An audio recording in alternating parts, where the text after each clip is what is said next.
Hi everyone, very good morning and welcome to the next morning boost where we discuss 5 questions every morning at 8 o'clock on the YouTube channel, and that is basically to give you that extra boost to keep you get going for the rest of the day. And to end the day, we have another session which is timed at 10 p.m. where we discuss a particular image, that is image of the day. So let's begin with this morning session, and the first question is a very practical but a very important one. So you need to tell me that what is the incorrect statement about formalin that is all of you know it is used for the routine fixation in histopath. So you need to tell me the incorrect statement. It causes cross-linking of proteins, commonly used as 10% NBF, commonly used as 4% formaldehyde, commonly used as 40% formaldehyde. So which one of these is the wrong statement? And the right, and you can say the wrong statement or the answer over here is that it is used as 40% formaldehyde. Now, commonly used. So now that is what I want to actually point out to you. So whenever you say that I'm using formalin is a liquid, right? It's actually come from a gas. It's actually come from a gas, and the name of the gas is formaldehyde. So a little bit of mathematics that is involved over here. I say that what is actually derived from is formaldehyde gas, which is a pure formaldehyde gas, but I don't use for fixation. I don't put the specimens inside a gas. I put it inside a liquid, right? So from the formaldehyde gas, as a 40% concentration. So if you put it by weight by volume, that is how you do it, right? Weight by volume. So if you make it into a liquid, that is formalin, that corresponds to roughly 40% of the weight of the gas. Do you use it at this concentration? Because when gas is in a 40% weight, the liquid is said to be 100% concentrated formalin. I don't use 100% concentrated formalin. I use 10% formalin. So I'm going to further dilute it. That is known as neutral buffered formalin, NBF. I add a couple of buffers and I dilute it. I make a 10% neutral buffered formalin. So you can imagine if a 100% solution has been diluted into a 10% for usage, this means the 40% formaldehyde gas is now a 4% formaldehyde gas. So finally, what do you use it as? If you have to learn it as a one-word answer, finally the fixative that you use is a 10% liquid, 10% neutral buffered formalin that corresponds to a 4% formaldehyde gas. And what exactly does it do? If someone asks you what is the mechanism of a fixative, it causes cross-linking of the proteins. So this was the right statement. This causes cross-linking of the proteins. Is it commonly used as a 10% neutral buffered formalin? That is right. It is used as a 10% neutral buffered formalin liquid, which corresponds to 4% formaldehyde gas. That is what we learned. So repeating, 10% neutral buffered formalin corresponds to a 4% formaldehyde gas. Do you use it as a 40% formaldehyde gas? No, 40% would be like a 100% liquid. That is not what I use. So in terms of this was a wrong statement, or you can say the answer in this question. Let's move on to question number 2, and I think it's one of the easiest ones if you've learned and if you revised your tricky tables earlier. It's easy because you know the mnemonic, but from the examiner's point of view, it's a tough question because it's to do with chromosomes and translocations. So which of the following translocations are seen in synovial sarcoma? And I think by now you know that synovial sarcoma is to do with the X chromosome, and the answer to this question is X18. So let me just quickly revise everything else also that is written out here. First and foremost, when I say 11 and 22, so 11 and 22 is one very famous bone tumor, E for 11, so E for Ewing's, and the way you write 2, if you flip it, that is sarcoma, S. So Ewing's sarcoma is translocation 1122. What is translocation 1418? Friends. 1418 close numbers friends is a friendly lymphoma. Which friendly lymphoma? Follicular lymphoma. 1418 is follicular lymphoma. Then we come to 17 and 22. Where do we get to see translocation 1722? It's a short form. It's a short form tumor that you know as DFSP. So for those who are new and don't know what is DFSP, it is dermato. So it's involving the skin. It's fibroma. So it's also involving the soft tissue. Dermato, fibro, sarcoma. So it's not a benign tumor. You cut that out. It's a dermatofibrosarcoma. So it's a malignant tumor. Dermatofibrosarcoma protuberans. protuberance. So it's protruding out, and that is why it gets its name. Dermatofibrosarcoma protuberans, DFSP. And because it's got protuberance, so it's got like 22. 22 reminds you of a protruding belly. So translocation 1722 is DFSP. Coming to the last one, synovial sarcoma. So you always have two translocations related to chromosome X. One is X18, one is X17. So how do you learn this? X18 is seen in synovial sarcoma. X17 is seen in ASPS, that is alveolar soft part sarcoma. Remember, once we are 18, that is we are adults, and that is when we commit a lot of sins, right? We as humans, as adults, we commit a lot of sins. That is once we become an adult, 18. So X18.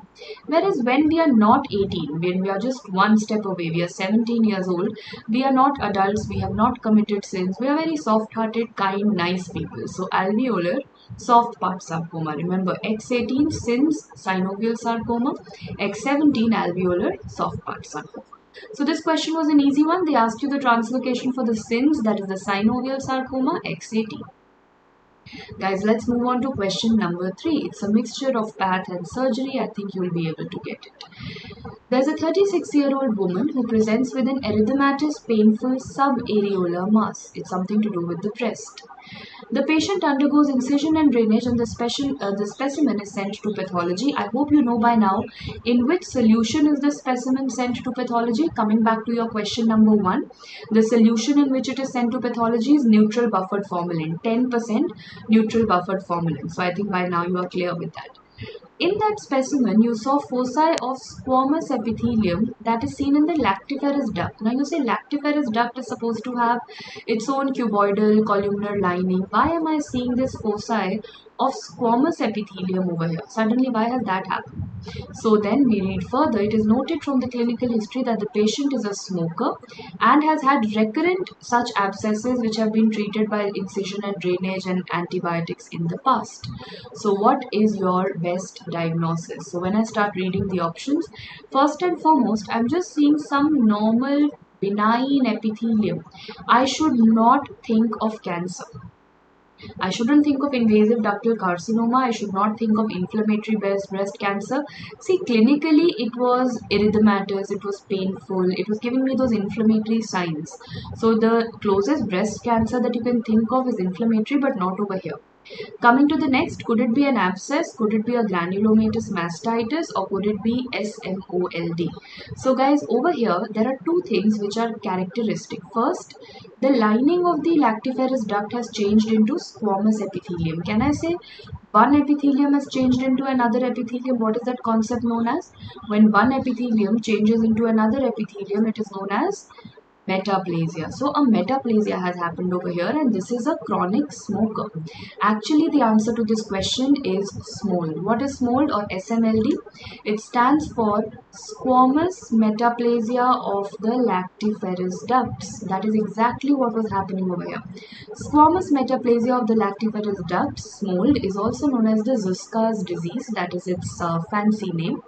And this is usually associated with a history of smoking that was given to you in the question. So a very characteristic one, they will always give you a smoker female, and associated with that you'll see these keratin flakes because that indicates squamous epithelium. That is why you're seeing all these pink color flakes, and yes, that is what you need to know over here. So I hope this question is also an easy one. We could think of an abscess because again and again she was having these recurrent antibiotics is what she's been treated with. She was having recurrent infections. You thought of an abscess, but the primary thing that is happening over here is SMOLD. Having said that, now we move on to the next question, question number 4. And which of the following can manifest as multiple polypoidal lesions in the intestine known as lymphomatoid polyposis? So the students who went in for the recent NEET PG exam, I had revised this with you a few days before the exam. For the other students and the FMG, INI, CET aspirants, you need to learn this. So basically, they are asking you some kind of a lymphoma. I gather that from the options, and that lymphoma is presenting in the intestine as polyps. So which lymphoma can present as polyps? Before I tell you the answer, I want you to look at this. So first and foremost, these are the very characteristic finger-like villi that is telling you about the intestine. So villi are there, and suddenly I see these blue colored polyps that are formed, projections, polypoidal masses which are totally blue in color. If I look at a higher part, again totally blue in color, polypoidal masses. Why are they blue in color? Because blue color cells are lymphoid cells. So they are telling you something about a lymphoid population, so lymphomatoid, and that lymphoid population is forming polyps. Lymphomatoid polyposis. Which is the lymphoma that can present like this? And that is MCL, mantle cell lymphoma. Remember, mantle cell lymphoma can present like this. I'm not saying all the other lymphomas can't happen in the intestine. Marginal zone myeloma is very famous in the intestine. Follicular lymphoma can happen. DLBCL is common in the intestine. But I'm asking you in regard to lymphomatoid, the lymphoma which can present as polyps, and that is mantle cell lymphoma. Now, from the same, there's a little bit of a homework for all of you. Homework every day has to happen, right? So you are going to write down for me the CD5 and CD23 profile of mantle cell lymphoma. Is it both positive? Is it both negative? Is it only 5 positive? Is it only 23 positive? So whatever you feel, what is the 523 profile of mantle cell lymphoma? That's your homework for the day. Having said that, let's move on to the last question, and that is question number 5. A 42-year-old man was diagnosed with anaplastic large cell lymphoma. They've told you that, the full diagnosis. They've also told you that it is ALK positive. Means there is some kind of a mutation in ALK, which is a common mutation. Anaplastic large cell lymphoma shows you ALK mutations. Which lymph node is involved in this lymphoma? The inguinal lymph node is involved. What other IHC stain will be positive? So options are ALK, CD3, CD4 and CD30. So which other one is going to be positive? And I hope now everything will be visible. So first and foremost, you will say, ma'am, it's very well written ALK is positive. I could have marked ALK, but they asked you which other IHC stain will be positive.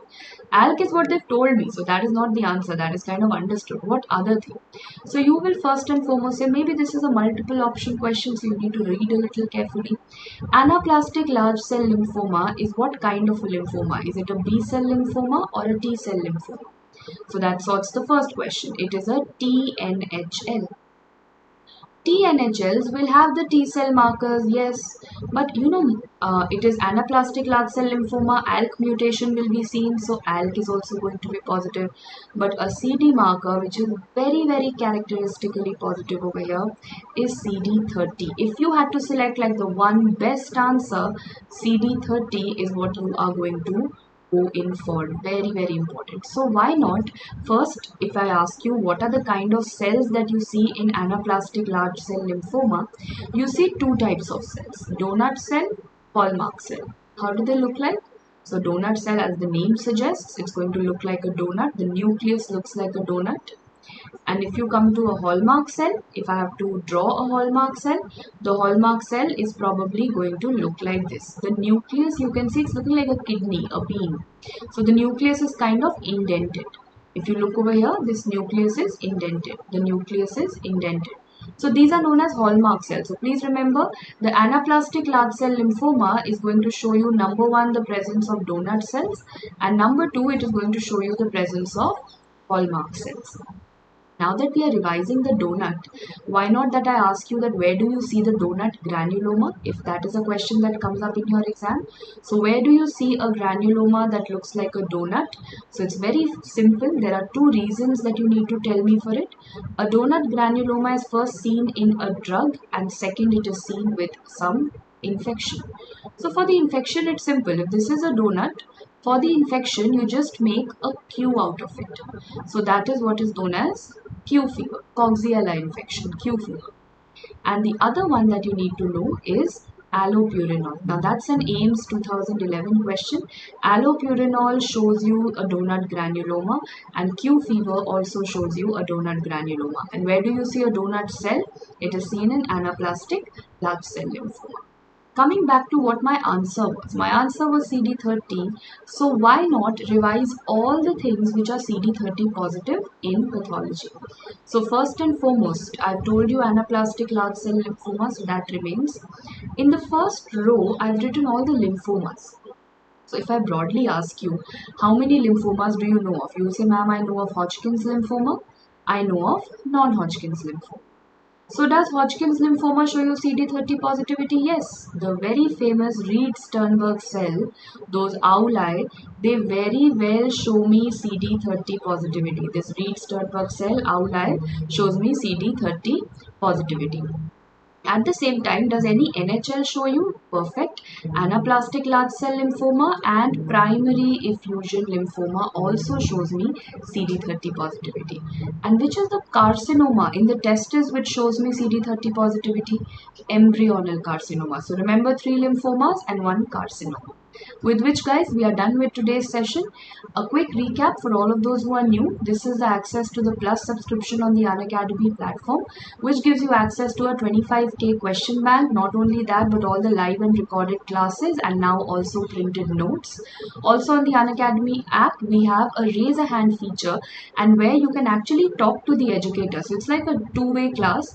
And on the same lines, this Friday at 9 o'clock, I'm conducting a session where I'm going to open the raise the hand feature and I want to listen to all of you. So beforehand on Telegram, I'm going to shortlist a few students who are going to talk about or ask some queries or probably share some experience of theirs. And on Friday at 9 o'clock on the Unacademy app, we have a similar class where we will be talking to each other. So I think by now you've heard me out way too many times and I would love to hear out to you as well. So well, thank you for joining and now see you all again at 10 p.m. on the YouTube channel with image of the day. Have a great day, guys.